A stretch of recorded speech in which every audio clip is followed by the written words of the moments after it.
Comics and powered by the Red 5 Network. For more, visit red5.bio.link.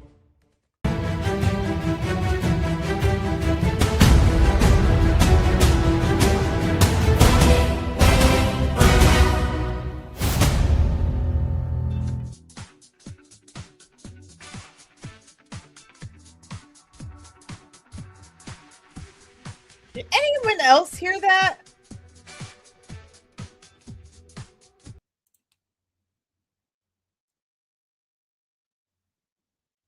Oh. Oh! Of course it wouldn't be a Comic Sans stream if I didn't just go full on old lady with technology. Good morning! And welcome back to the channel. I'm your host, of course, Dani, not understanding how computers work. It is Wednesday, January 21st, and I didn't realize that I had my stream pulled up from when I was posting it on the socials. Yeah, I usually close it out when I'm done, and I apparently forgot. I was like, why do I keep hearing the music? Good morning, guys. How are you? How was your weekend? How are we doing with the new schedule? I know it's a big change. But I hope we're managing okay. Just to reiterate for those who didn't see the post, I was doing 5-day-a-week streaming.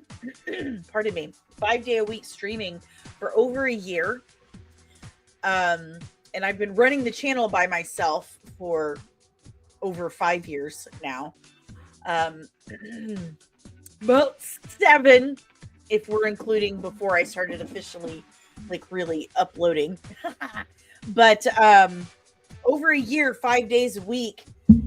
And I got a lot going on, with now the comic and my family and stuff. And I do other shows. And I literally was doing absolutely nothing else but channeling comic. Nothing else. Not even just being a human person, just channel comic. My whole schedule was kind of enveloped with that. And so I had a sit down with a couple trusted, beloved people in my life and prayed on it and just really realized that that's just not something that was really sustainable, even if I didn't have the comic. It's a lot, especially for just one person. So I feel like I had set an expectation for you guys that I would, constantly be here 5 days a week. And I really need to go and update literally everything now that says I'm here 5 days a week. Oops. So I feel guilty. I feel bad that I have changed the schedule to 3 days a week. So I hope you're not too mad at me. But yes, it is now Wednesday through Friday for your dose of dork. You got to figure out how to call it because it's not daily dose of dork now. Because I'm not here daily. I'm here just Wednesday through Friday. I don't know what would you, and I'm not going to be here tomorrow. I have a doctor's appointment. I am the worst. And I made a promise to someone I would watch how I talked about myself. So I'm already failing at that. But I did record Lobo.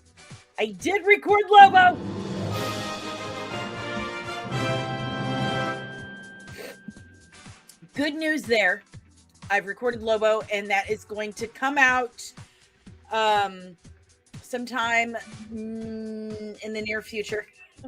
I'm going to start editing that this afternoon after mid-roast, which I will be co-hosting with Rogelio, with Ro, the podfather from Scare of Scuttlebutt podcast.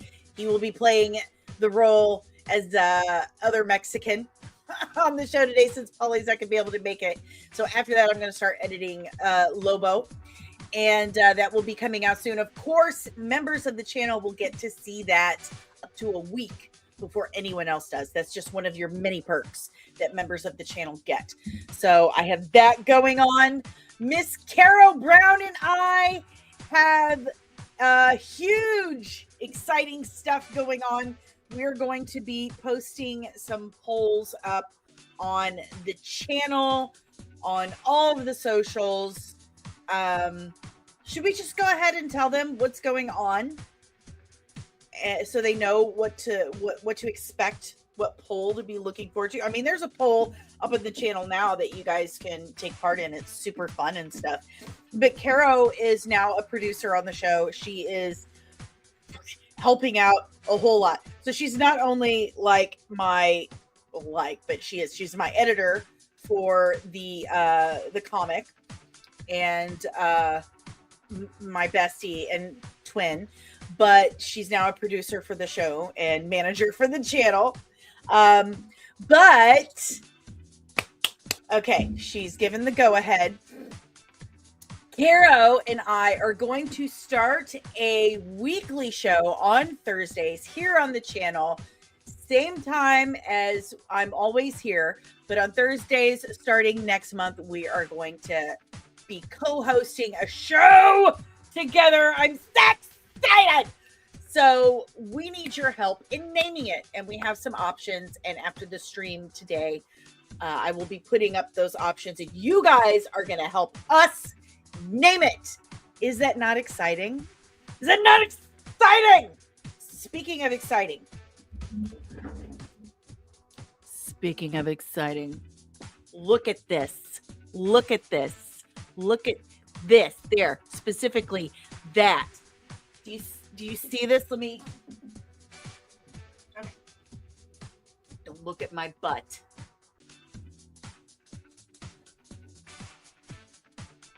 Do you know what this is?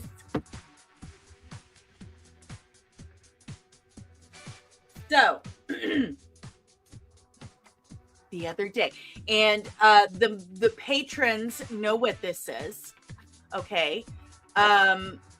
So I set this up the other day. I wanted to kind of show our progress for the content art fund for the comic book. And when I drew this initially, right here, this section was the only one that was filled. Later that day, this happened. Over double the first original goal. Can you believe that? Can you believe that? Over double. Why is it not playing? I don't know why it's not playing. Here we go.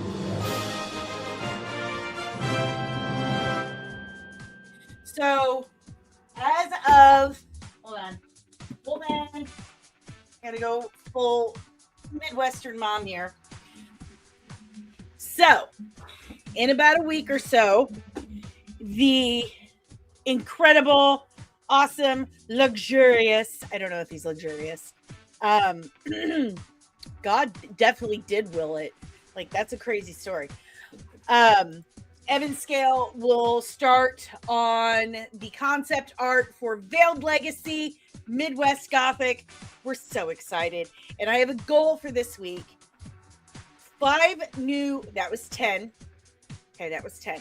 5 new patrons for the 5 new patrons for the Patreon. You can find the link in the description throughout the stream and also right here. So if you want to help support the comic, help support the art, go to patreon.com/comics, and we want 5 new ones by the end of the week. Again, I'm not going to be here tomorrow, and I'm really bummed about it. Doctor's appointment stuff. But it's time to yell good morning at the chat. You know the rules. First, hit the like button. Subscribe if you are new. Ring the notification bell for the love of God so you get notified whenever I'm back with any more of this nerdy nonsense. And remember, members and supers get their good mornings first because it's only fair. It's only fair. That's one of the perks. You should get what you pay for. So let's dive in and yell good morning. Let's get some members first. Let's see who we got here. Oh my God. Good morning, Ensign Tothy. I feel like I need to here's the thing that I don't understand with StreamYard is it doesn't show me what your ranks are. So maybe I should have YouTube pulled up, but keep it muted so I can actually see what's going on, but not hear what's going on. Okay. And I, of course, don't remember what any of those mean. So I should actually make rank badges, like pips, Okay. Good morning. Good morning, Ensign Patricia, member of the Nerdling Army. Good morning. Good morning, Ensign DL, member of the Nerdling Army since forever. Seriously, he's dope. And we've got, did I say member Ensign Toth? I did. And we've got, good morning, Ensign Big Time Objective. Good morning, member of the Nerdling Army. Good morning, Lieutenant Backyard TARDIS, member of the Nerdling Army and Red 5 brother since forever. Good morning. And good morning, Ensign. Did I say Ensign Loki? Good morning, Ensign Loki. Member of the Nerdling Army. Good morning. And now we yell good morning to everyone who is not a member, but you can change that. You can change that at any time. You can change it at any time. And I make no promises, Loki. Chances are I will fall off this chair at some point in our lives. Good morning. Let me clear my throat. God dang. Please tell me somebody got that. Let me clear my throat. Good morning, Twinkie. Good morning, my twin, Miss Carol Brown, moderator, editor, manager, producer, writer extraordinaire. She's just an awesome human being. Love you. Good morning, Penny. Good morning, Miss Penny. Hardest working YouTube subscriber on the internet. I swear. I'm telling you, it's for real. Good morning, Fernando. Buenos dias. Good morning, Maria. Oh, miss you too. Miss you too. She says, I would wonder sometimes how you do so many streams and not get tired of it. I get tired. I get physically tired. And then suddenly my body's like, you are ill and you need to lay down. And there's nothing you can do about it. And then I get hangry. And then my family's like, what's happening with you? But I don't get tired of it. You see what I'm saying? I do have rules about doing other people's streams, though. I try to keep it to an hour. I am worth $1 billion. Only other people who had $1 billion felt that way. Stop being furious at me, Fernando. Where are we at? Monique. Good morning, Monique. Wonderful Wednesday to you. You have a fantastic day as well. Quit choosing my doctors over you. All right, I'm sorry. Sorry. Oh, Penny is on it today. I told you. I told you. There was another thing I wanted to tell you guys. I've lost it. It was there. It was there, and I lost it. I'm sorry. We got a bunch of things to talk about today. We got to talk about Starfleet Academy, guys. It ain't good. It ain't good. Oh, it ain't good. Star Trek is beating a dead horse at this point. I need to stop like trying to lay back comfortably in my chair because I'm sure you guys can't hear me very well. Star Trek's beating a dead horse. Ray Park is definitely crashing out hard, but we are not showing his Instagram feed. This is not OnlyFans. Good morning, Omari. I was just wondering where you were. We're going to talk about all that stuff. What else do I have here? I have notes.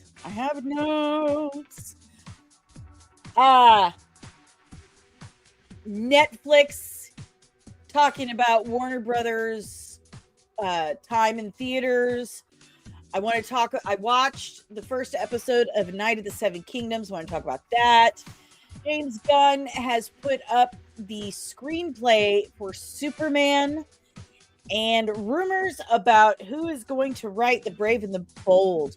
And did I see Hunter Iggy in the chat and just like, there, good morning, Hunter. Good morning. I'm sorry. I meant to yell good morning to you. I don't know how that happened. I did see your comment, sweetie. Good morning. So anyway, we got a few things to talk about. There was something I wanted to tell you, and I can't remember what it was. It was important. I have a feeling it was. I'll remember it. But remember after this at 1 o'clock Central Time, so 2 o'clock Eastern Time. Time is hard. It's a man-made construct that we all have to live by.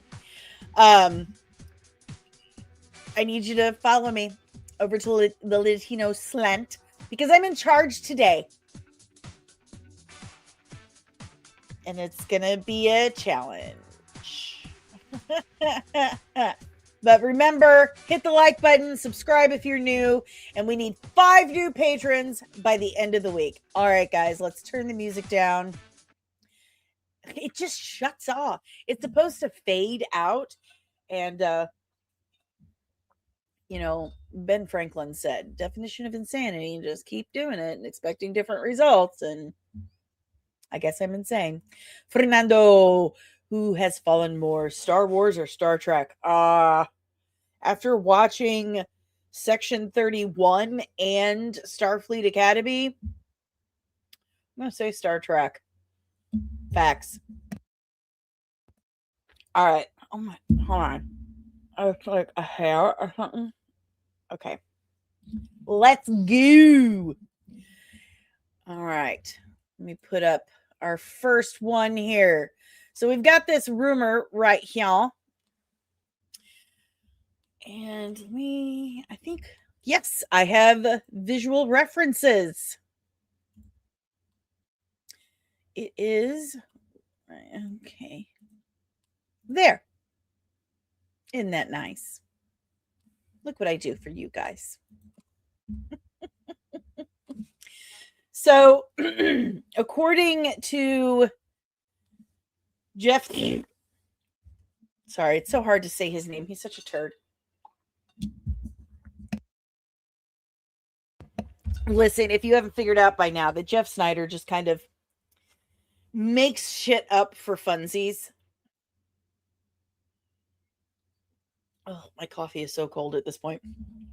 Jeff Snyder just makes crap up all of the time. And he does get stuff right occasionally. He does. But he is a turd.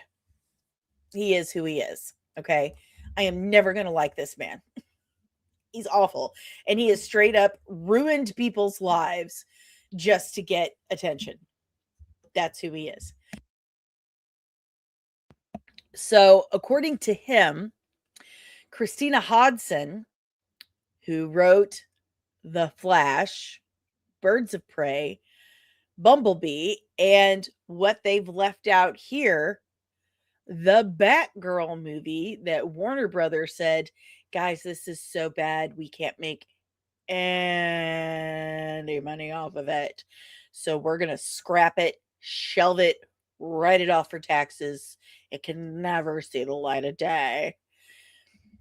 She's reportedly attached to write Batman Brave and the Bold.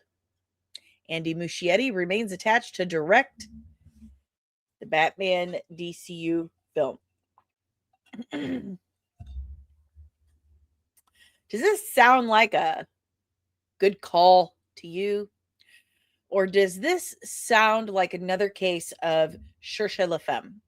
That theory I have where they've been like, hey, they say that we haven't been giving capable women jobs for stuff strictly because they're women. So how about we just give incapable women important jobs and watch them just basically burn Rome to the ground while we fiddle. And then they'll blame the women for it and they'll stop asking us for women or equality or whatever. So it turns into cherchez la femme.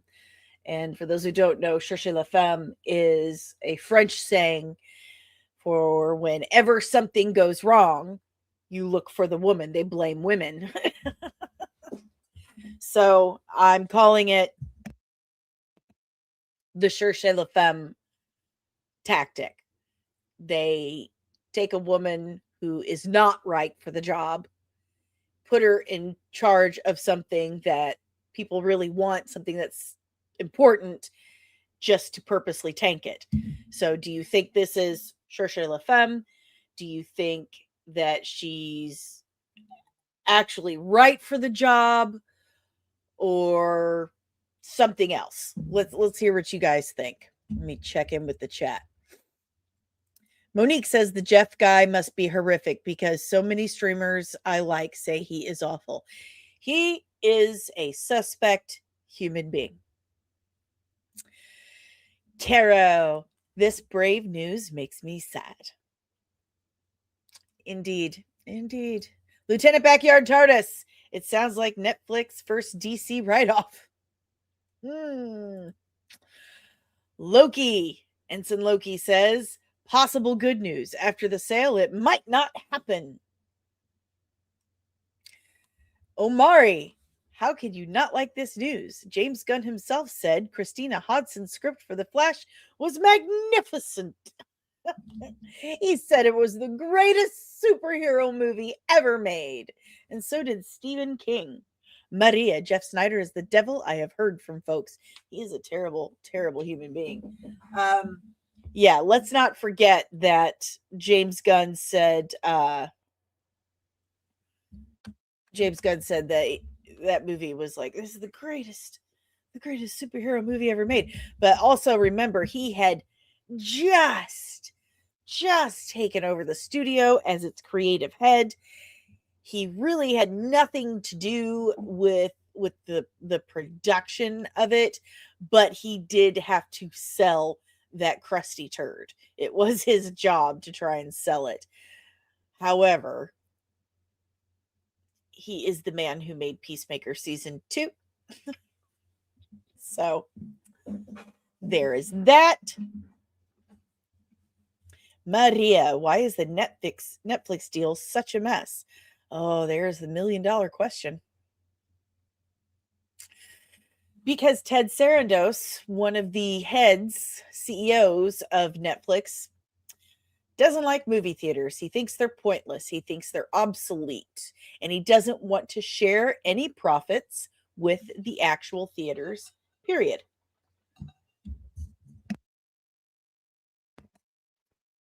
That's one of the reasons. Remember, big time objective. I'm willing to give her a chance. If James Gunn approves the finished script, I'm on board. Well, I'm going to say I have questions. And I do have concerns that this might be a case of cherchez la femme. Where they purposely they've put a woman in a position, a woman who has failed repeatedly here. Flash, Birds of Prey, Bumblebee, Batgirl. That's 4 movies. 4.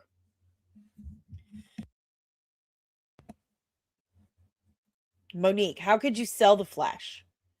You rebooted the universe, guaranteed no one was invested. even if the movie wasn't le garbage. Fernando says, I say we go with someone else. That's what I would do. I would not go with the writer who, bless her poor little heart, hasn't seemed to have been able to write a box office successful film in that genre to date. Because I just counted 4 that did not do well. Caro, they're going to use her as a shield against criticism if not received well. Cherchez la femme. That's it. That's it in a nutshell. They're going to use her as a shield and a target at the same time. It's like, so they're going to use her as a shield and say, what do you have against women? But at the same time, it's kind of a wink, wink. And they're going to quit asking us to do this. Huh? See? See, I don't think that's it.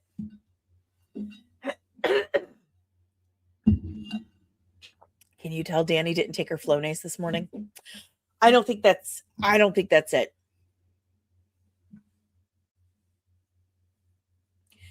I think it is purposely putting someone in that position. They're looking for someone, a woman. They're looking for a woman to put in this position who can't do the job. Someone they can manipulate, someone they can control, someone they can blame, and be the vanguard. Someone they throw out on the front lines, a pawn. You get what I'm saying? Ensign Loki, that was her last 2 jobs. She knows what she signed up for. Omari, if Muschietti is directing, Jason Fuchs should write. The 2 already work together. Welcome to Derry. I can't really disagree with you there. I can't disagree with you there. They did an amazing job on Welcome to Derry. Welcome to Derry is phenomenal. And I can't really at this moment tell if it's a genre issue, if they're just really that good at horror, or if it was that tag team. If it was that tag team, then they definitely need to be working together on Brave and the Bold, because Muschietti's work on The Flash with her was hot garbage. It was horrifying. I mean, the baby in the microwave haunts my every dream. It absolutely does.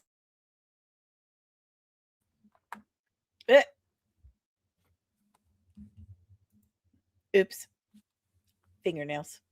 So, Monique, here's a crazy idea. Start reading scripts you didn't commission and pick winners. What a concept. I don't know what's happened. I think it has a lot to do with this, writers, people that you can control and manipulate.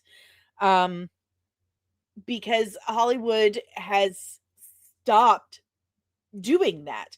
They have this tiny pool that they fish from, and that's about it. I mean, hell, what's a script anyway? What's a screenplay?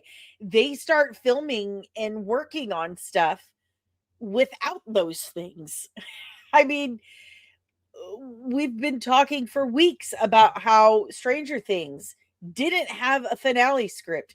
Doomsday didn't have a 3rd act. They start with previs. Like, how do you even have previs with it? Just being able to wrap my brain around it, especially as a writer and a special effects artist. I just, as a special effects writer, or no, let me take this back. Sorry. Words are hard. As a special effects artist who was hired to work on a film that they didn't provide me a script, the whole time I was bitching. Like, I need a script. Give me a script. I have no idea what to do here. I need a script. Monique, you are 1000% correct. You need a map. It is the map. It is the foundation. It is the map. And me trying to work on that movie without that script was like walking around in the dark trying to make my way from here to California. It just was not possible. How I don't care how much money you throw at something, it does that fact does not change whatsoever. So why they keep doing this, I don't understand. The only thing that absolutely does make sense is that they are purposely trying to dumb down not just the industry, but the art form and the people who watch it. So there's so many layers to this right here. I could go on for hours. I mean, she's she looks very sweet, very cute. And I just want to give her a hug, like, oh honey, this is just not for you. If it is, I mean, she could be a very good writer, but there's that problem of the studio coming in with their checkboard going, no, no, no, no, no, no, no, no, no, no, no, no, no. You know what I'm saying? So it could be that as well. So as from where I'm sitting in my unfinished room in my ranch style home in southeast Missouri, 1,000 miles from LA, Hollywood, not working on this movie or knowing any of these people personally. I'm just going to say that this is not a win at all. So, meh. That's just what I'm thinking. So, leave your questions, comments, and emotional outbursts in the chat below. We're going to be moving on to our next topic. Oh,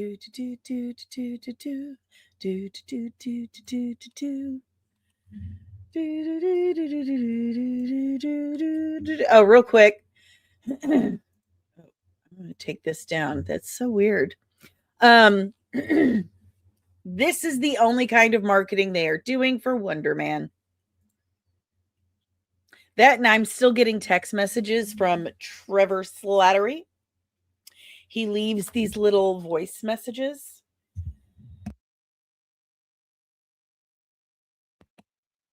Let's see.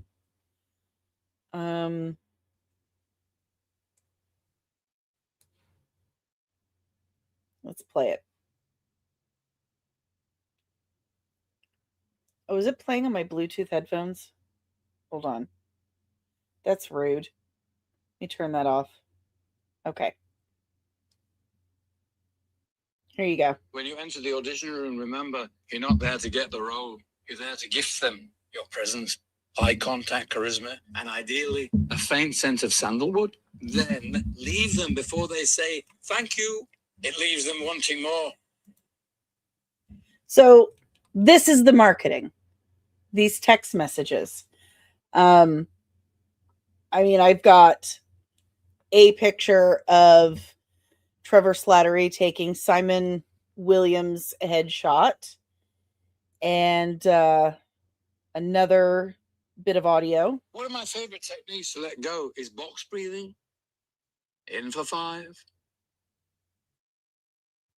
Hold for 5. Out for 5. Hold for 5. Once you control your breathing, you control all other facets of your performance and flatulence.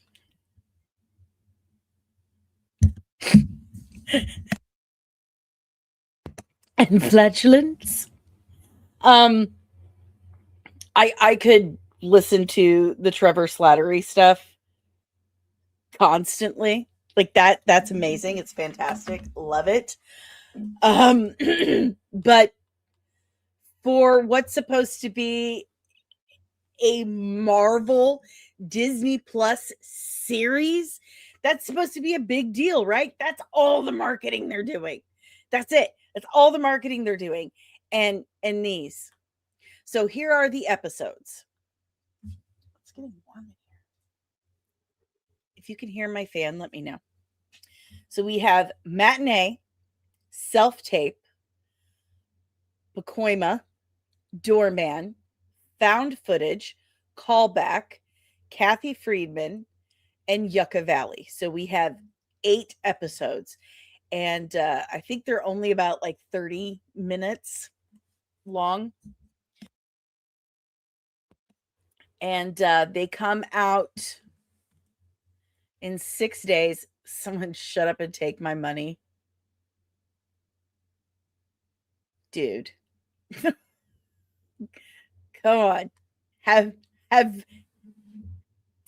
better expectations, my friend. I keep saying this and it doesn't change, but this is not Wonderman. Wonderman is an incredibly complex, at times very dark character. Very dark, very nuanced, and oftentimes relatable, super relatable. And he was more of a stuntman than he spent time as an actor. And he got into acting because Hercules told him he could get laid. That's the truth. And if you don't believe me, I have a breakdown on the channel about Wonderman that will tell you all about him. From everything I have seen about this series that's coming out on the 27th, it is absolutely nothing like Simon Williams from the comics. And they should feel great shame, like great shame, because that's not okay. You know, like people worked on that character. That's someone's brain baby. And you just said, no, I can do better. I can make a better brain baby. I don't like that stuff at all. That bothers me. It bothers me. It bothers me. So there's that information. Do with it as you will. If you, I mean, I'm going to review it because that's what I do. Cherchez le noir.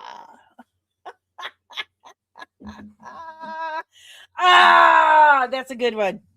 That's a really good one. Cherchez le noir. And I'm not even talking about the race swapping. I mean, they could have race swapped him and it's still been Simon Williams, but they took every other aspect of his character and just said, that's fine. But will Wonderman return to Avengers Doomsday? We will probably never see him again. That's probably what's going to happen. They screwed up this last go round. And I think they know that. I think they have figured that out greatly, that they've screwed up. And this is one of the last remnants. This is the one of the last remnants of it. And Omari, how do you feel? How do you feel about the swapping of Simon Williams from white to a black dude? If he really was Simon Williams, I don't think his race ever really was a big part of that character. Like it held a lot of importance to who Simon Williams was at his core. But I feel like they've swapped everything in his character. For the most part, I feel that race swapping is very insulting. I think it tells both races that you're not important. You know, like the first one was never important, and the race you're swapping it to is, oh, you're not good enough to carry your own original character, so we're going to give you a hand me down. Like, that's rude. I don't care for that at all. Like, make me something original and new. But in Wonderman's case, I think they could have pulled it off as long as they had actually done Simon Williams. But this isn't Simon Williams. This is someone else with Simon Williams' name. Anyone else?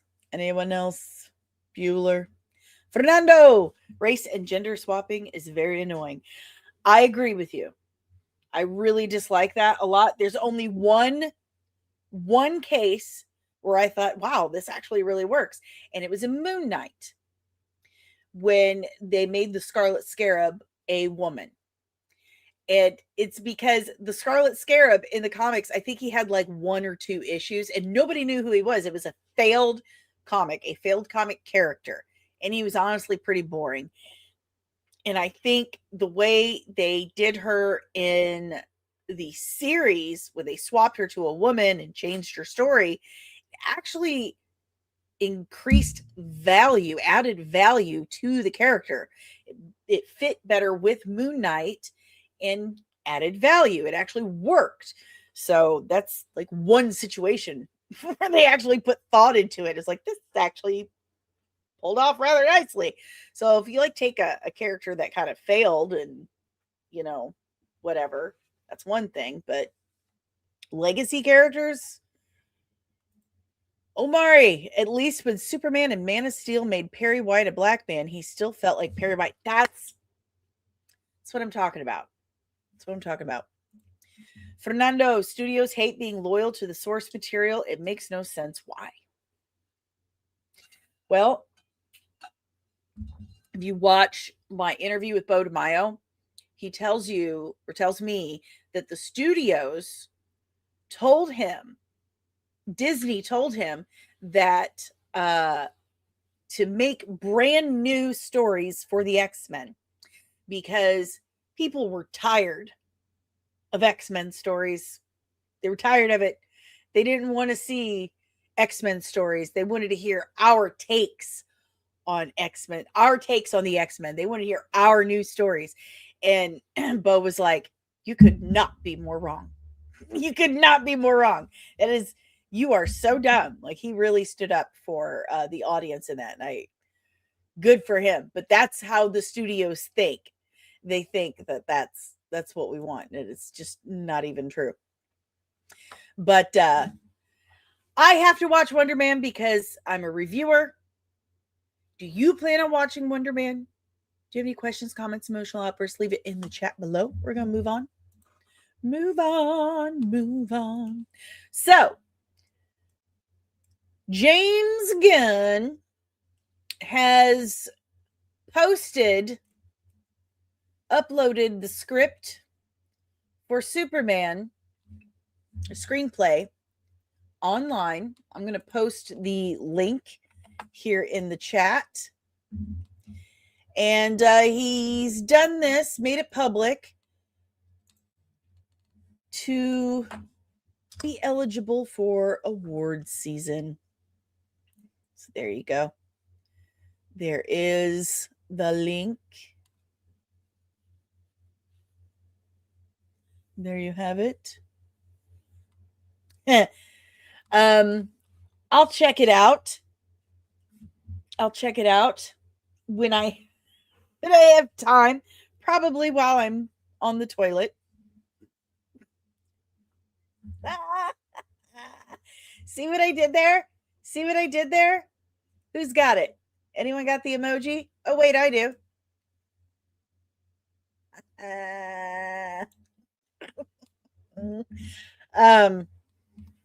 But I'll probably check it out. How many pages we got? How many pages is it? It is okay. Come on. Oh, come on. It doesn't say. How many pages? Tell me. They're 133. We've got 133 pages. So 133, about 132 if you don't read the title page. Have you read it yet, Big Time Objective? Have you read it?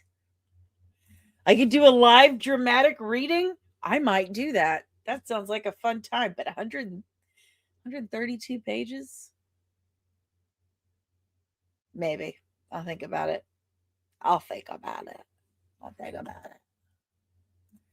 But now you guys can read it too. Superman, so that he can win an Oscar.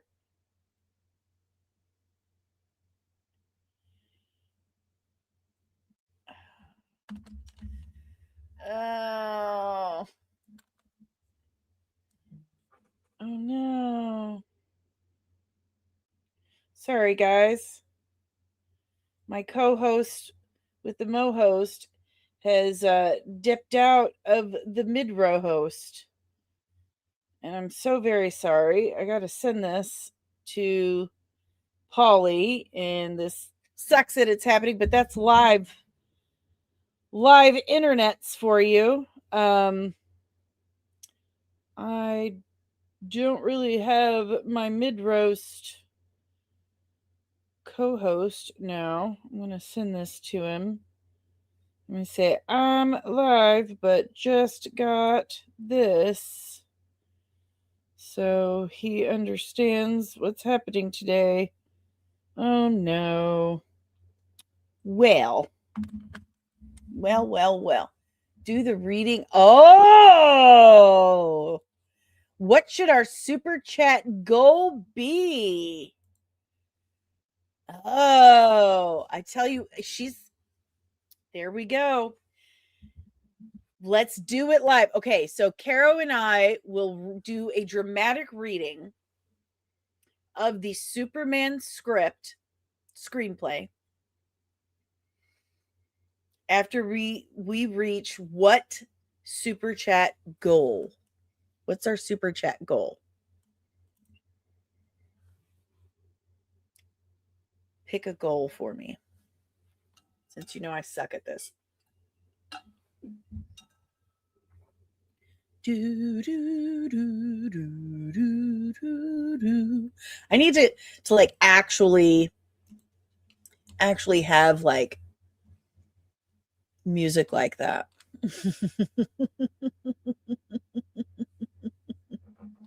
Like actual. Here we go. That doesn't.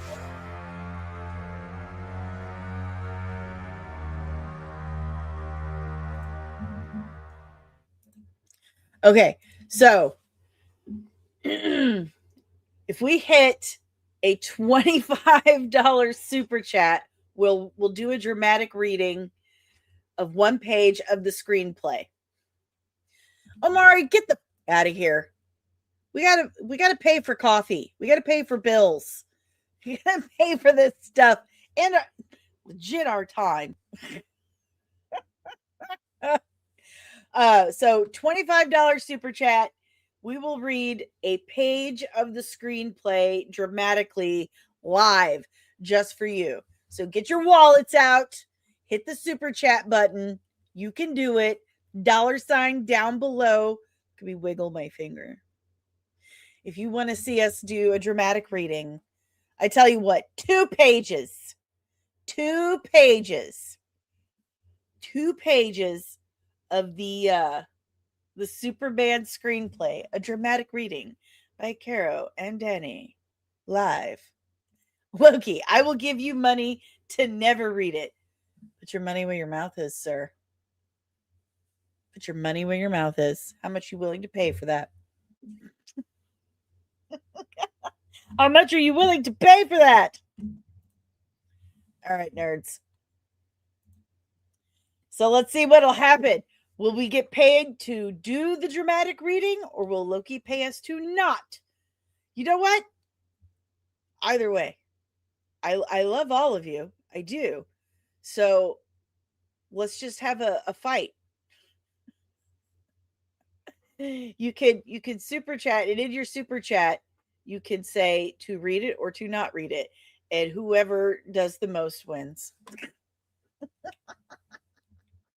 There you have it. And remember, weekly goal, 5 new patrons. 5 new patrons for the comic book. All right, guys.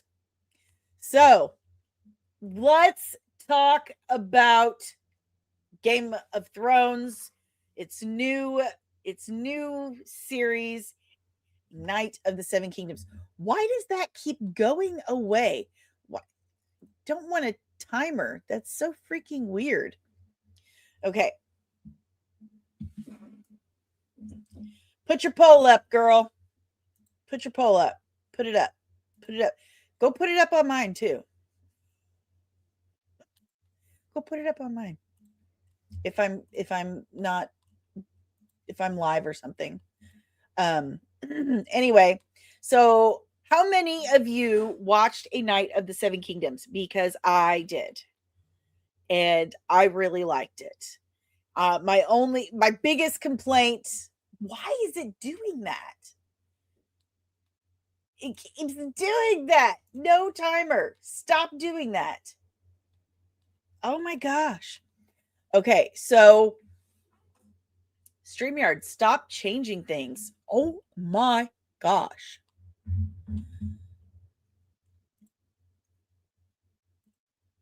This is annoying. Timer off, save. There we go. Stop it, StreamYard.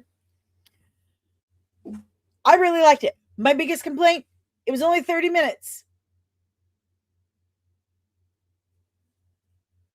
Like, why? Why are we doing that?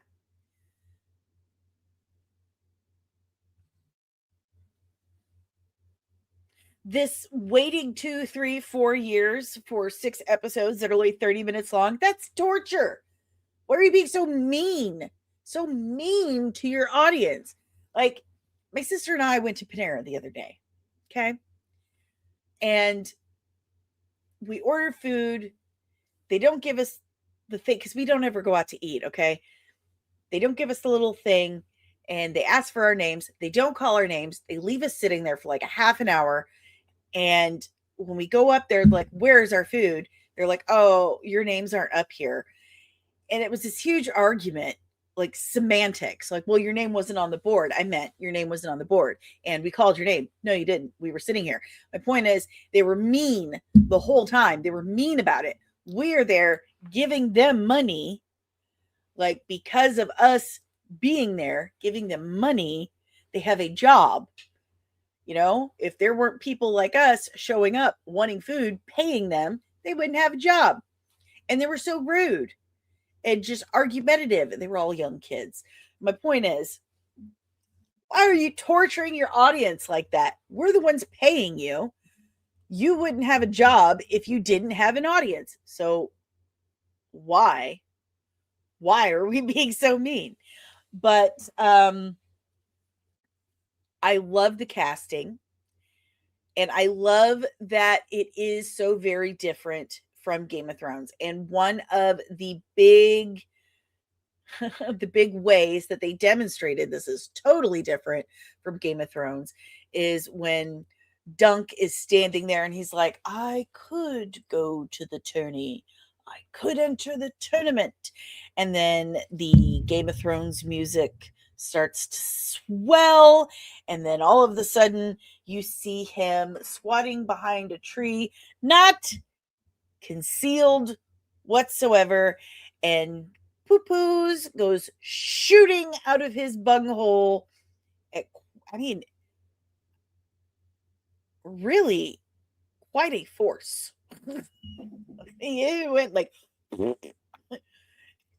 He's pooping behind this tree. And George R. Martin said, yeah, that was a bit of a surprise. Not to say that my characters don't take shits, but I normally don't write about them at any length. When I saw the rough cut, I wrote, what is this? Where did this come from? I don't know if we really need the shit, but showrunner Ira Parker liked it for whatever reason. I think it worked because it really kind of hits you in the face with, this is not Game of Thrones. There's no dragons. You don't have the huge like politics stuff going on. This is a hedge knight trying to get by in the world, and I really, really enjoyed it.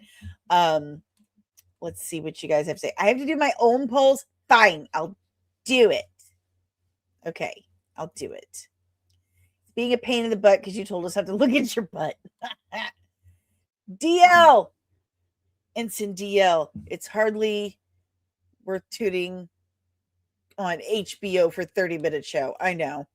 Omari, couldn't Dunk have picked a better spot than behind a tree? Dig another hole. Yes, you're supposed to dig a hole in the ground, first of all.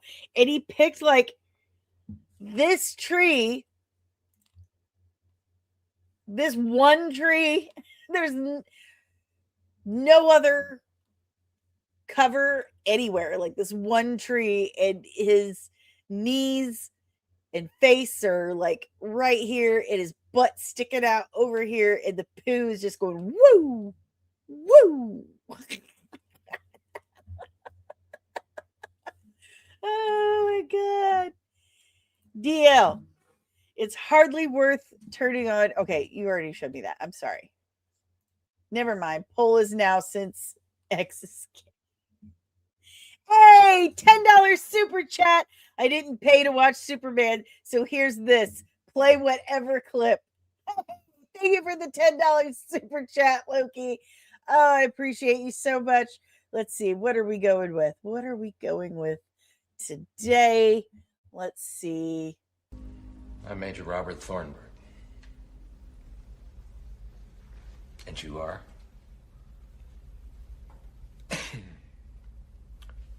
Captain James T. Kirk of the Starship Enterprise. Your dog tags say otherwise. They're lying. They're lying. Thank you so very much, Loki. Ensign Loki of the Nerdling Army. I appreciate you, sir. There's $10 towards not reading the Superman screenplay dramatically. So far, not reading it is winning. Omari, George R.R. Martin, and Dani take a sloppy poop in A Dance of Dragons. I think Emilia Clarke would have had walked off set if D&D had her do that in season 8.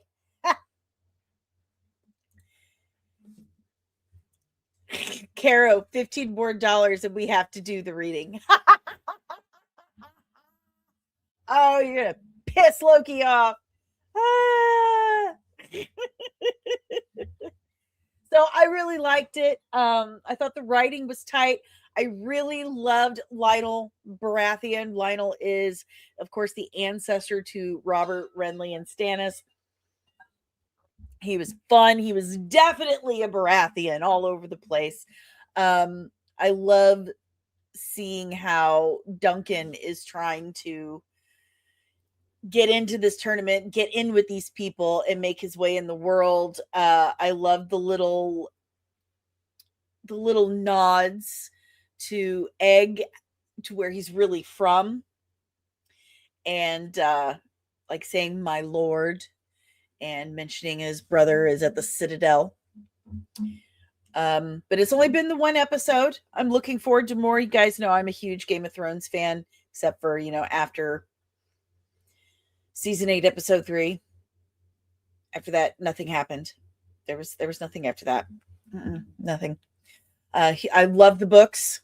Absolutely do. So looking forward to more. They've done well with it.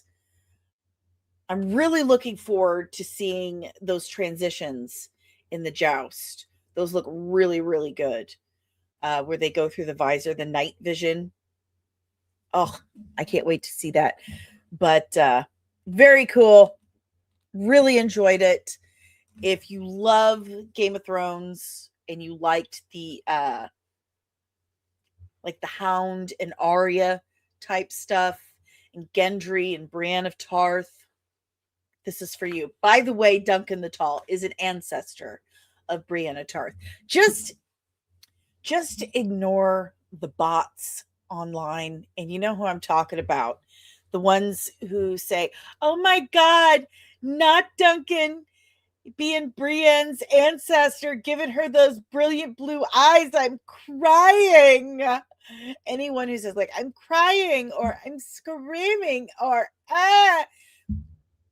bots. Those are annoying, but I really enjoyed it. Go watch it. It's a good time. All right, guys. Any questions, comments, emotional outbursts about that? Leave it in the chat below. Next, best we can do is 45 days. Best we can do. Netflix. Let's see if I can find where I put it. Here it is. Netflix will keep Warner Brothers movies in theaters for a 45-day window, Ted Sarandos tells the New York Times. When this deal closes, we will own a theatrical distribution engine that is phenomenal and produces billions of dollars in theatrical revenue that we don't want to put at risk. We will run that business largely like it is today with a 45-day window. I'm giving you a hard number. That is a clip I want. I want Kathy Bates from American Horror Story, season 3. Lies.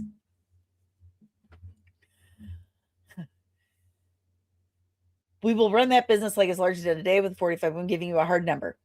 If we're going to be in the theatrical business, and we are, we're competitive people, and we want to win. I want to win opening weekend. I want to win box office. I don't believe him, because more than Ted Sarandos wants to win, he doesn't want to share money. And in order for theaters to continue to survive and exist, they have to make money. In order for them to make money, you have to share 50% of the ticket price with them. Which reminds me, I've got like about a week left before my theater goes bye-bye. And I'm really sad about it. And I keep trying to tell Dave, like, we need to go by there. Like this theater has been there since we were 12. 45-day window. Let me tell you why you shouldn't. Like, I love you, dude, but I got to tell you why this sucks. That's too low. That is way too low. And saying it's going to stay there. Our goal is to keep a movie in the theater for 45 days. That's a hard number. Okay, guys? Our goal is 45 days, then stop. Okay? At 45 days, we take them out. Okay? Then it goes to streaming. Right? 45 days in the theater, then stop. No more. Okay? Then streaming. Okay? 45 days, stop. 46 days streaming. Got it? Got it. What do you think is going to happen? People are just going to wait. That's a month and a half. That's nothing. That is nothing. People will just wait. And they will go and sit at home and watch it on Netflix. No big deal. But that is nothing. That is absolutely nothing. It's nothing. That is nothing. This 45 days, month and a half, 6 weeks in theaters is not how you do theatrical releases. It's not how they were ever done. You released a film in the theater. It stayed, it stayed in theaters until it no longer made money. That's how that worked. That's how you made money. Stayed in theaters until it was no longer making money. Then you pulled it. Then you had a grace period. You had a wait of about 6 to 9 months, I want to say, before it was available to rent on hard copy. Once it was available on physical copy, 6 to 9 months, people could rent it, people could buy it.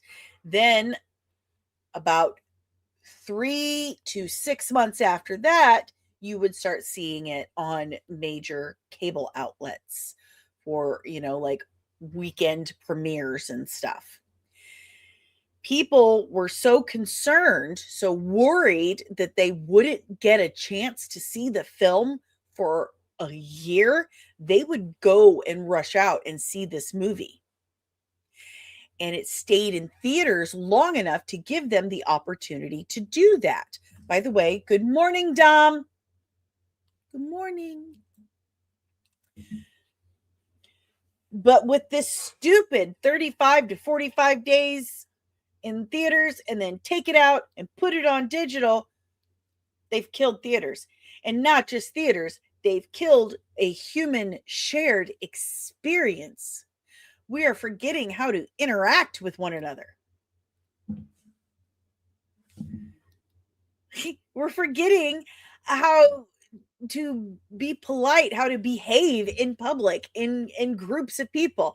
That's why you have all these asshole kids in theaters throwing live chickens and talking on their phones during movies, because they don't know how to behave anymore, because we were stealing that experience from them. You need to bring back the true theater experience. Leave movies in theaters until they stop making money. You need to close that streaming window, or how do I put this? You need to leave it in theaters until it's done making money.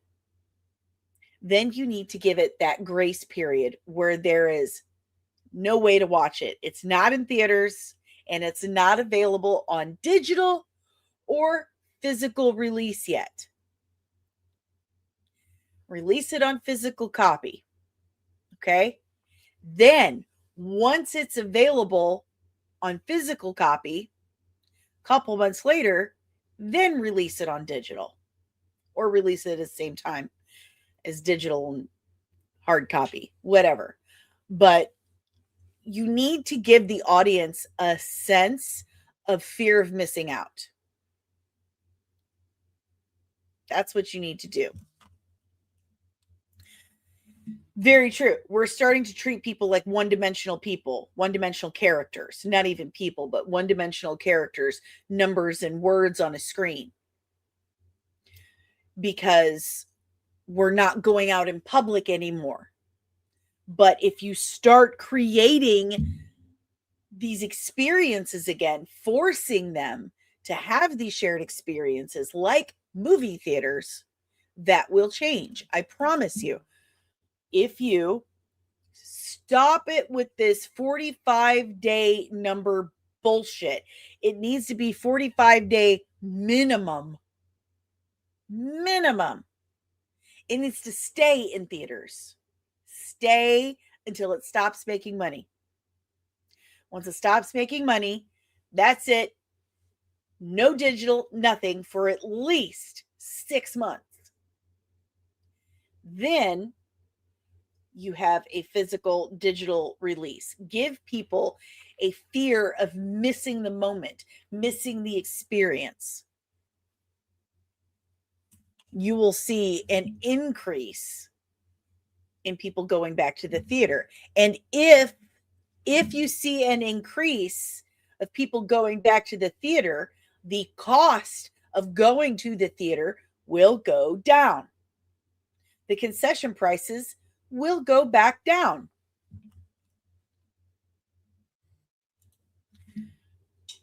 Fernando, do all theaters have to follow the short window? Can a studio insist to stay in theaters longer? Theaters or studio? Theaters have to do what the studio says, because the theaters are basically renting the film from the studio. They are licensing the right to show these movies in their theater, unless the studio itself owns the movie theater. Now, Netflix has a deal with AMC. What was the name of the let's see, what was the name of the law about movies and studios and I can't spell today. Was it the Hays Code? I don't think it's the Hays Code. That's not it at all. Paramount codes. So the studios can leave a movie in the theater as long as they want to. It's the studios that are removing them and putting them to streaming, because that way they can keep all the money for themselves. But if they leave a film in the theaters, they have to share 50% of that income with the theater, 50% of the ticket price with the theater. You hear what I'm saying? So they're not looking at the long run here at all. Carol, you're making too much sense, Dani. I know. That's why they hate me. Films and fiction. I don't think so. There's too much to watch on streaming and YouTube. You can't force people to go to theaters. If there's no hype, there's no hype. But you've got to create it. And they've stolen it. There's got to be a reset. They've got to recreate it. DL. Ensign DL. Back in the day, it would take sometimes quite a while for movies to be put on VHS or DVD. It took Animal House 20 years before they finally released it on DVD. But a successful movie is still in my theater months after it goes on stream. Films and fiction, Lieutenant Films and Fiction, I'm so sorry. All the big studios and their theater chains have deals. Disney has a 60-day window. I think Universal has 45 days.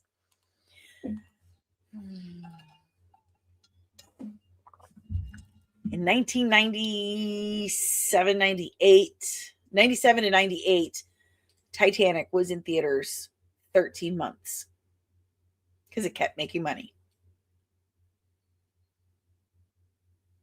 It was great for humanity.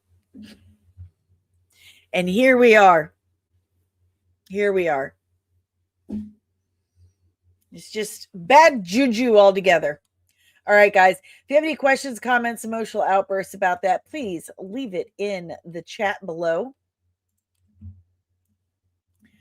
I am moving on. Remember, we're looking for 5 new members of the Patreon today to help with the comic book.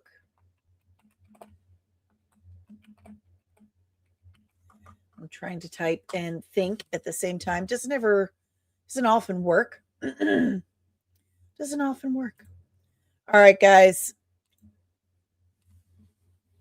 Fat jokes, Barbie Klingons, and Chat GPT goes to college. That is Starfleet Academy. Why the?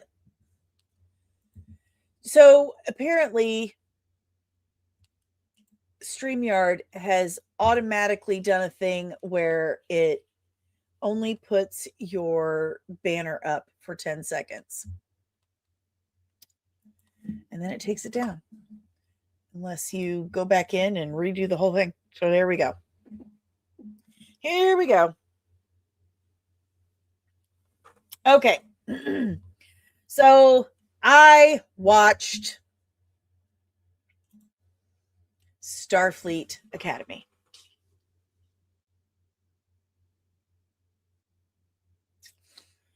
It is the Acolyte for Star Trek. Entirely. It is so poorly put together. Everything, top to bottom, just awful.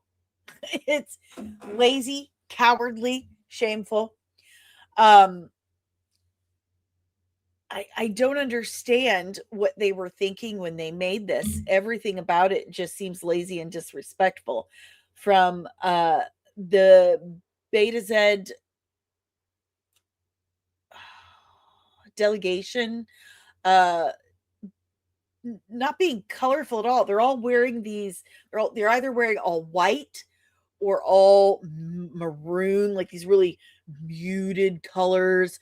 It was just so opposite of Beta Z. You know, they're supposed to be vivacious and colorful and out loud, and they don't seem to be telepathic anymore. They're just empathic. I don't understand what's happening at all. The guy who plays the Klingon has the worst Klingon voice I've ever heard. That's him right there, and how he walks. Look at this. Here he is. He's the skinniest.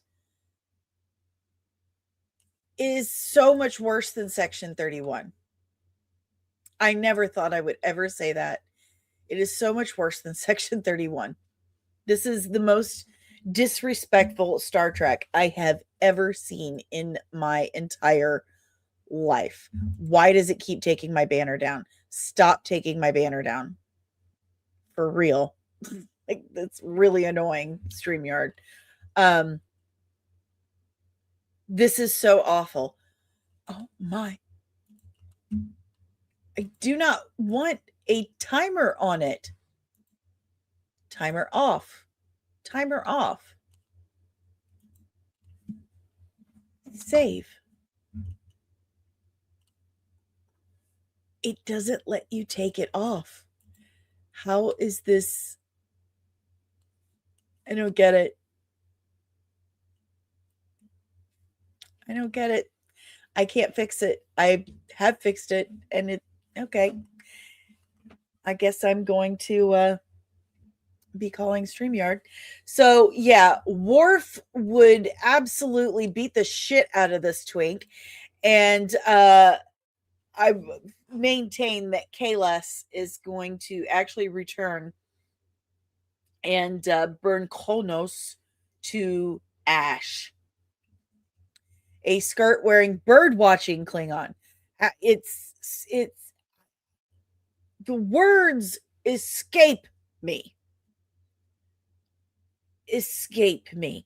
And when you see these kids do interviews together, they're all just touchy-feely, like they have their arms and legs wrapped around each other. Like, excuse me, can we leave at least a quarter of an inch for Jesus or something?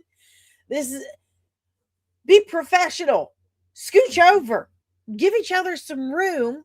Are you about to have an orgy? Calm down. It's an interview. Get off each other. Just awful. And of course, right away, this kid over here, maybe if I can just save this and pull it up. So here we go. I'm just going to pull this picture up. This kid on the far right, his mom, played by Tatiana Maslany, she's a criminal, and she was working with the bad guy, Paul Giamatti, who's a great actor, does amazing things all the time. And they did some really horrible things. And so she gets locked in prison for what she did. And because she gets locked in prison for what she did, her kid gets put in foster care. That's what happens when you break the law doing horrible things. And I think, did they murder people? I mean, I kept checking out. It was so bad. So she gets put in prison. And they have to put him in foster care. And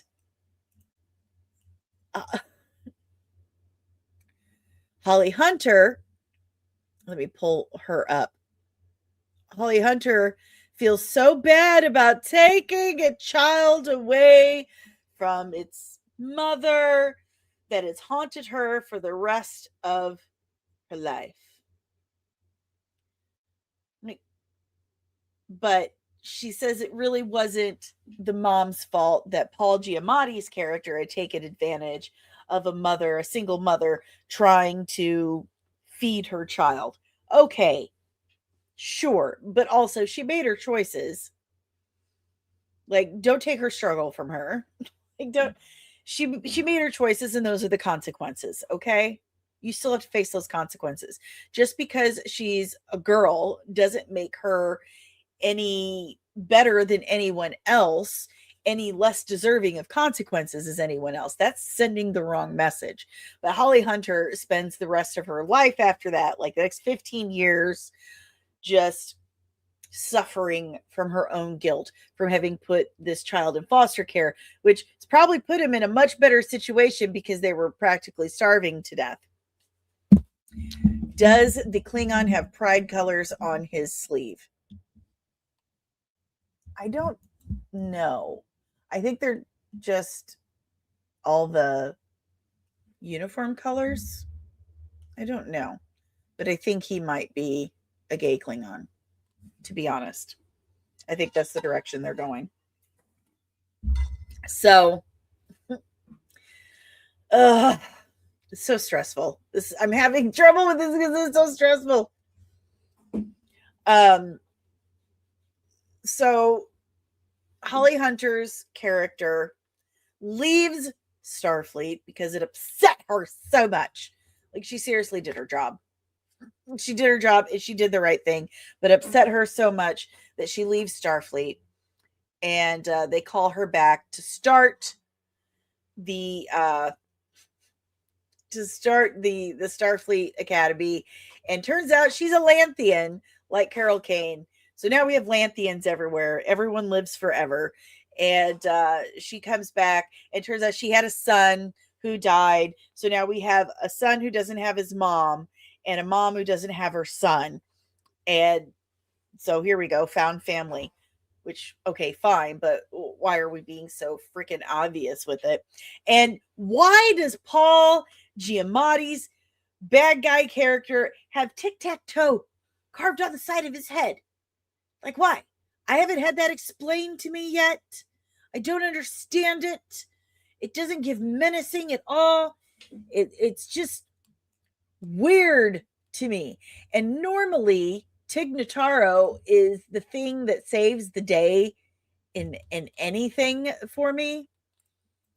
You know, I love me some Tig Notaro. She's pretty great, but she plays one of the instructors in this series, and she's supposed to be like an engineering or a quantum physics instructor, and she's just giving like an HR presentation, like, do you know this cadet's name? Well, get to know them and blah, blah, blah.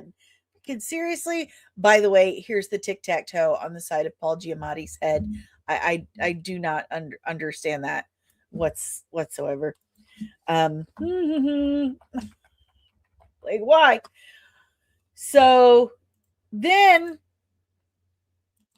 I want to show you this. So here's Tig Notaro and another character that I don't quite understand, but I'll get there. So here's Tig Notaro.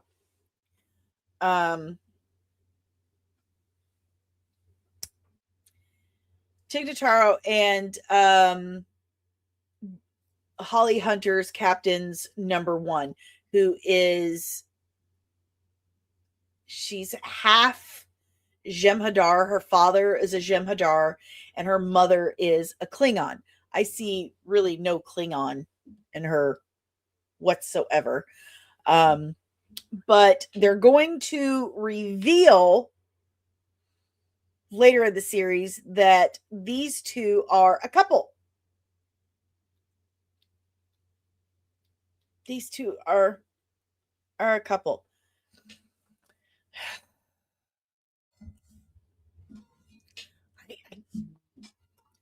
don't understand why.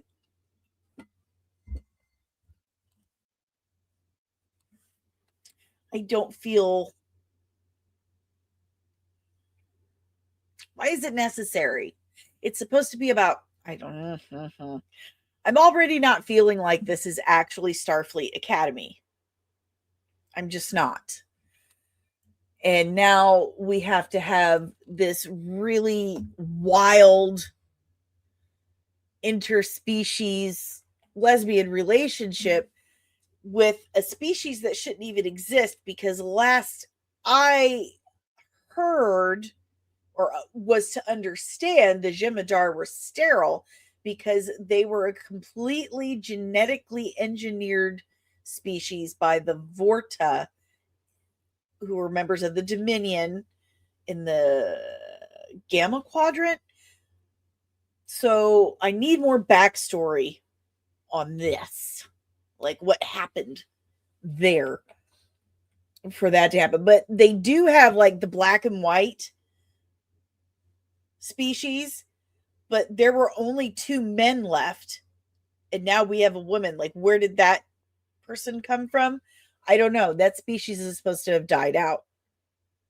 Did they clone them? I don't know.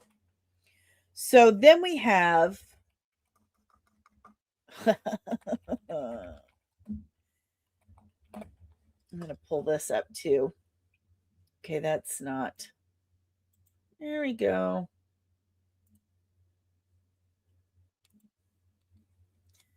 Here's what kills me about this character. It says species Kazkian, but she's a hologram. She's a hologram. She's a hologram, and she's going to school. She's not an actual species. She's a computer program.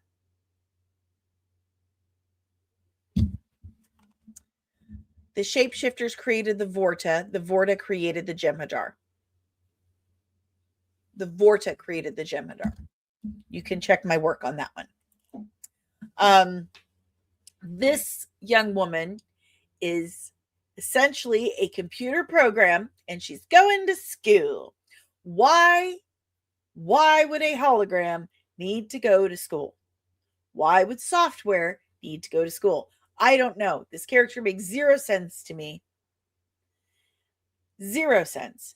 Because on top of that, she just acts like, and she's using a pad, you know, and she's like pressing things and looking things up. She wouldn't have to do that. A hologram does not need to do that. A hologram's like, oh, found it, got it, good to go, because they're a software program. They're a software program. This character makes absolutely 0% sense to me whatsoever. ChatGPT does not need to go to an academy. It doesn't need to go to school. This was a ridiculous concept, period. But even more ridiculous than that,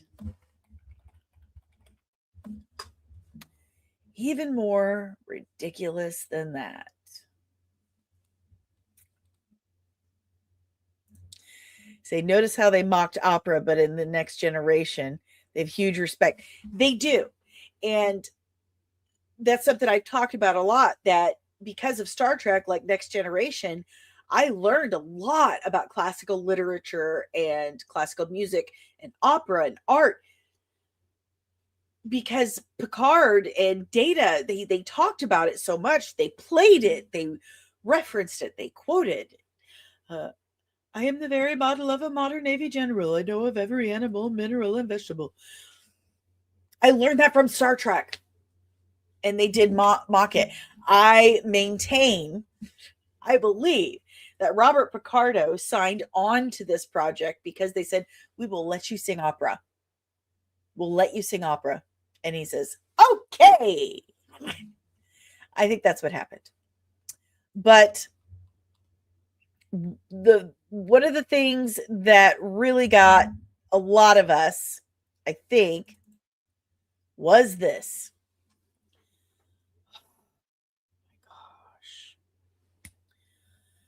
So while they're checking in, and this kind of goes into a couple of other sins that this series commits. This young lady is checking in,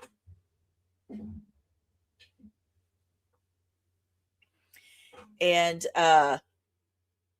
she goes up to Robert Picardo, the doctor, and says, oh my God, do you see what that's terrible. I'm taking that down.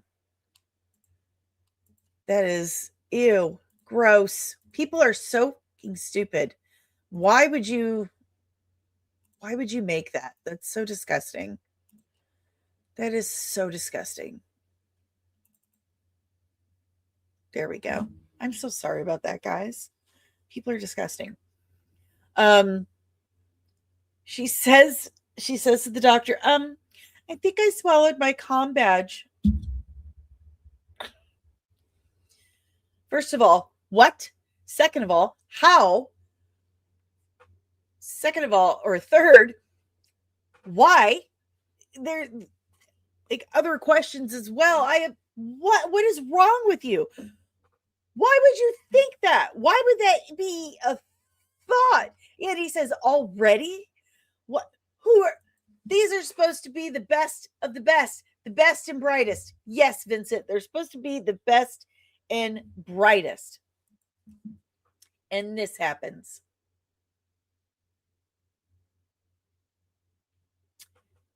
Funny story. I posted my issues with this on Instagram, and my Instagram automatically posts it to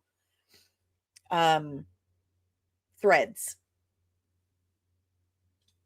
It went viral on Threads, and I got attacked like left and right from these kids, like losing their minds, telling me, I don't know this person. You don't know if that's how that species learns things.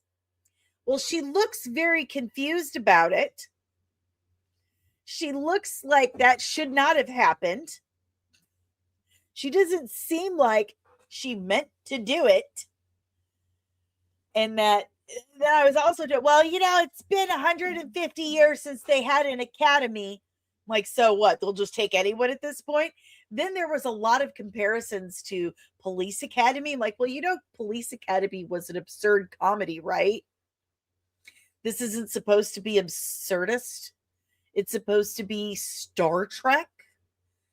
So you're telling me Wesley Crusher went through all those years serving as acting cadet, acting ensign for years on the Enterprise, went through a grueling testing process to finally get in to the academy for this kind of bullshit. And someone came back to me and said, Wesley Crusher, he murdered someone at the academy.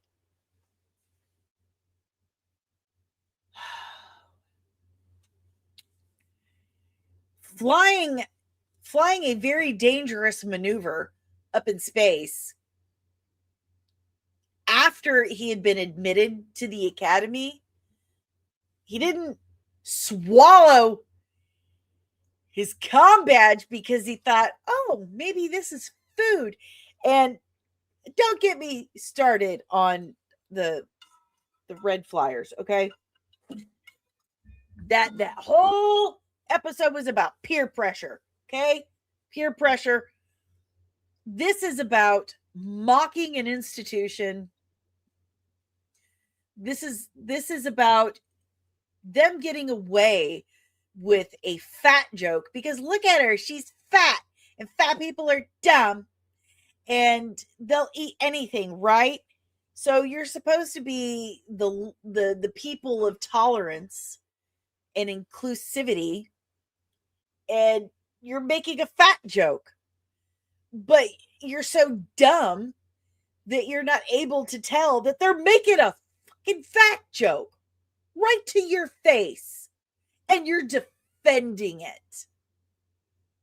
How very Star Trek of you. Unbelievable. Unbelievable. Sorry, this is getting very itchy. This is some of the most ridiculous nonsense I've ever seen. The writing is so trash and lazy. It's supposed to be the people are like, it's a joke. Get over it. It's a bad joke though. And then other people would jump in and say, well, Lower Decks was a fucking cartoon. It was self-aware of what it was supposed to be. It was supposed to be a cartoon. You cannot bring the cartoon into the TV. It's like trying to explain thermodynamics to toddlers. And what am I speaking foreign languages here? How is this so hard to grasp? Have we dumbed everything down so much that you can't figure out that this was completely out of place and stupid? Like you're supposed to be trying to restart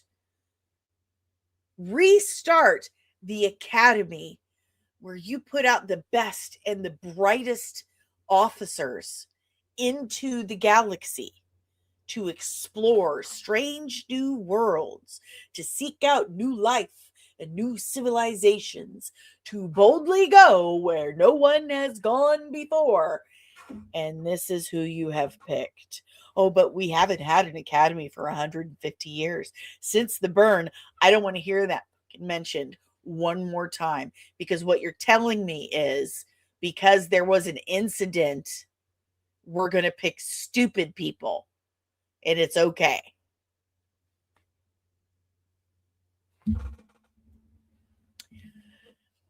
Thank you, DL. I just can't.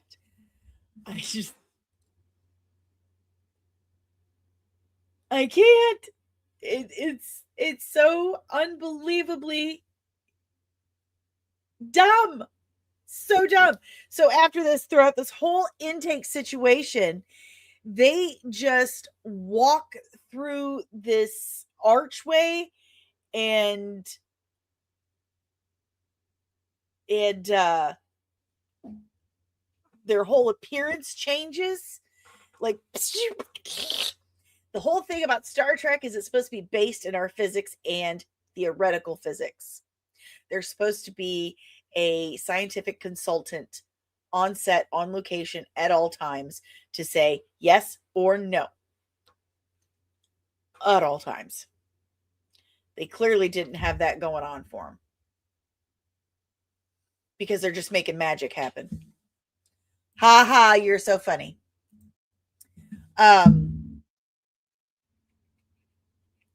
So science has gone out the window. It's just magic at this point. And then Robert Picardo himself posts something on Twix the other day stating that he showed a newspaper clipping from when Voyager came out, and it said, when Voyager was first received, it was seen as woke too, and blah blah blah. And I quote tweeted it and responded saying, and I say this to all of you, everyone, with all the love and respect I have for Mr. Picardo for his contribution to Star Trek and to sci-fi, to Gremlins, I could not disagree with him more. The difference between Voyager and this bullshit is that Star Trek Voyager, Star Trek everything before what's been happening here, Star Trek in the 90s, it was complex, it was nuanced, it was thought-provoking. Voyager especially had storylines that are still debated to this day. Hello, Janeway and Paris having gecko lizard babies and Tuvix. People still debate that stuff online all the time. They had thought-provoking, challenging storylines that, to reiterate, challenged its audience and forced it to have conversations and think. This series is weak. It is not subtle. It beats you over the head. It is laced with that second screen directive, expositionary, clunky chat GPT dialogue, and it steals from the audience the one thing that Star Trek has always been so famous for gifting its audience, and that is choice, the ability to think and make moral decisions on their own. This series in Section 31 and whatever Kurtzman has been shitting out does nothing but abuse its audience and shame its audience. So this is just hot garbage. If you want to watch it, go right ahead. I don't think you'll enjoy it. I have not enjoyed it. The production quality is worse than CW. They make constant our modern age, present day references, like Tig Notaro saying, "Did you ever make a mixtape?" Lots of modern present era swearing. The thing with the trash can, like I think he throws like something into a trash. Like, where did the trash cans come from? We have trash cans now. They have trash cans, and it plays like the original series music. Like, wow, okay. It's just disrespectful, and I could really go on for ages about how this is the absolute worst Trek I have ever seen. But if you go on to Threads in their little bubble that exists, you're looking at an Acolyte situation forming in real time. Real time. Let's check in with the chat before we start wrapping up, because I got another show in like 45 minutes. Where are we at? Loki. Ensign Loki, boldly go where no man has gone. They changed it like DC changed Superman's America. Wait, listen, that was back in the 80s. They changed that. Will you chill? Fernando, you're a little old to be sensitive about jokes. That's right. But still, it was a shitty joke. Lieutenant Backyard TARDIS, they are trying to make it like current high school. Do any of them say they are neurodivergent? Oh, neurodivergent. Yeah, I think that's coming. Yeah. Penny, they couldn't afford one.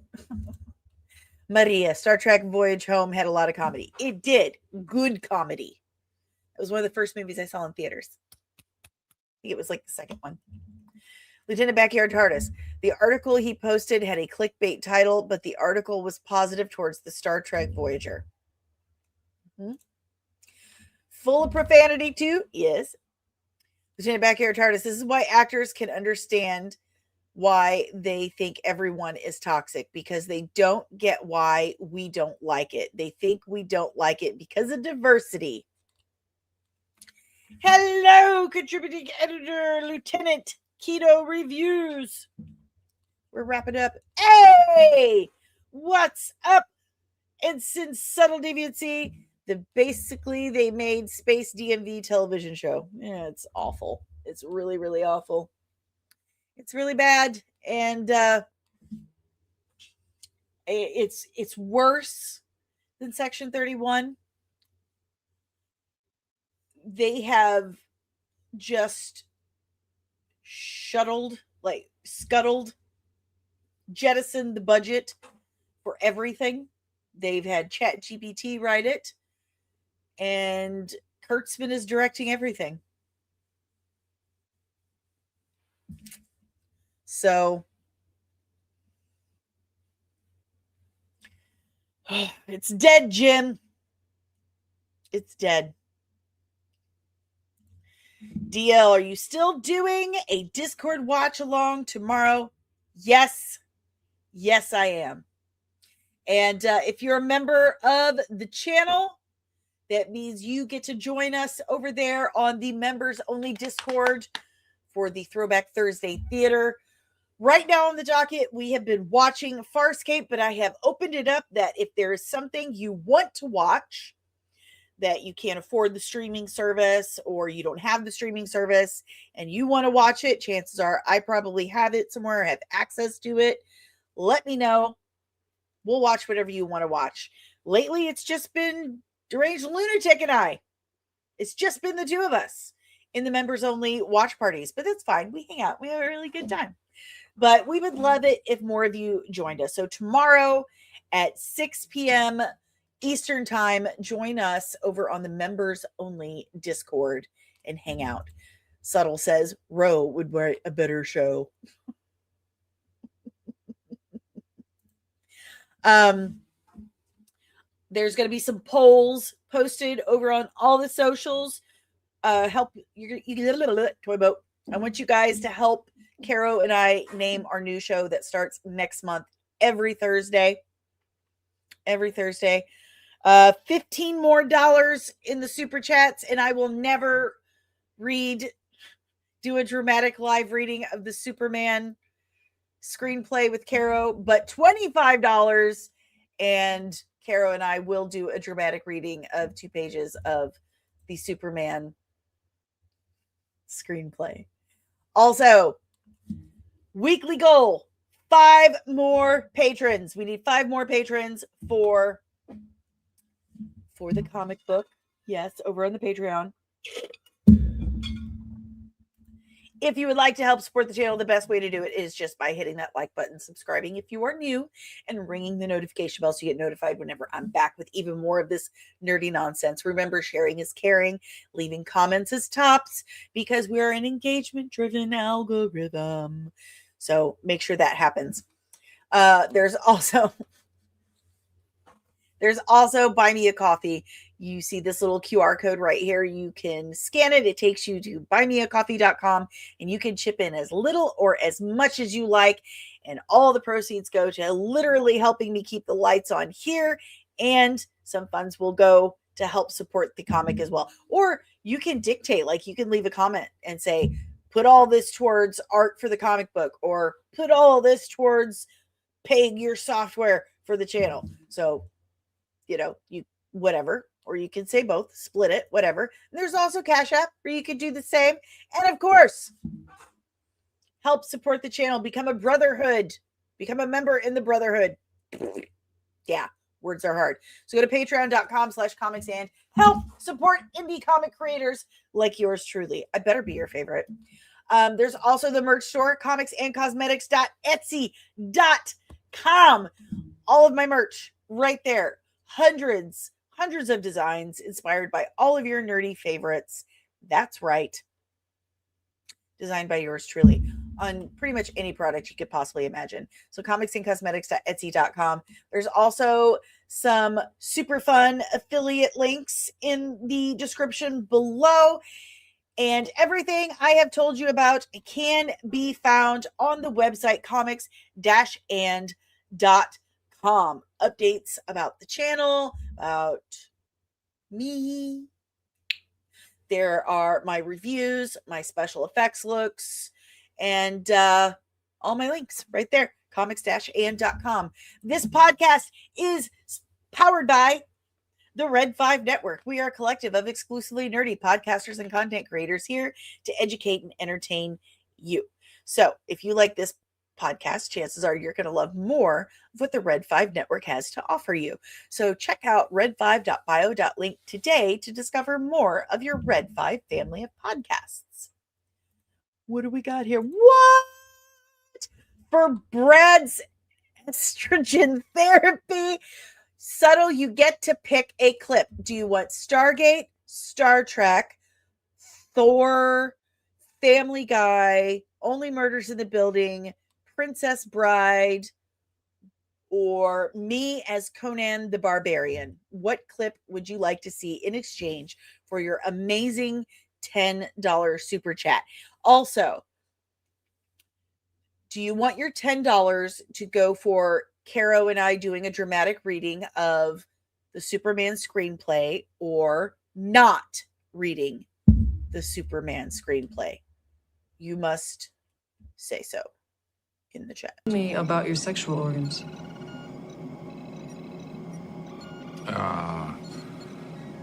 Is that an uncomfortable subject for humans? No, but it doesn't tend to be a topic of casual conversation.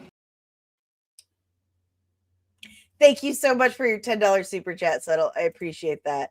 And you let me know if you want that to go towards reading it or not reading it, because that will really, really make a difference. Because right now, there's $10 for not reading it. Yeah, there's $10 for not reading it. Yes. Yes.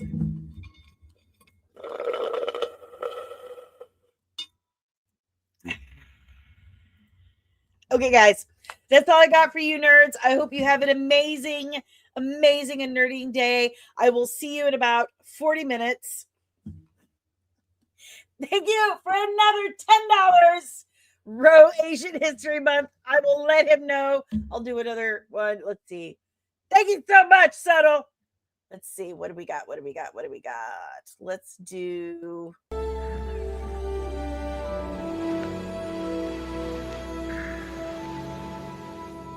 Morning, darling. I love it. All right, guys. I'll see you shortly over on the Latino Slant. Do the dramatic. We've got $5 more. $5 more, and we're doing the dramatic reading.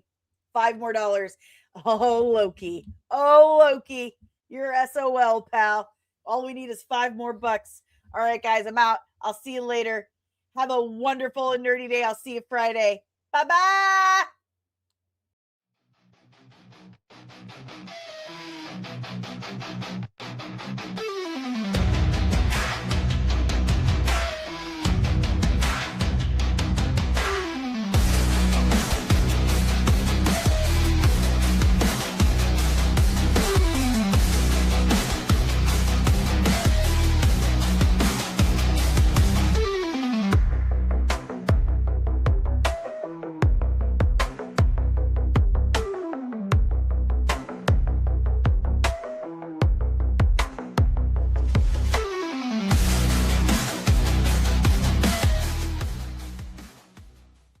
Disney and Kathleen Kennedy are gonna get you.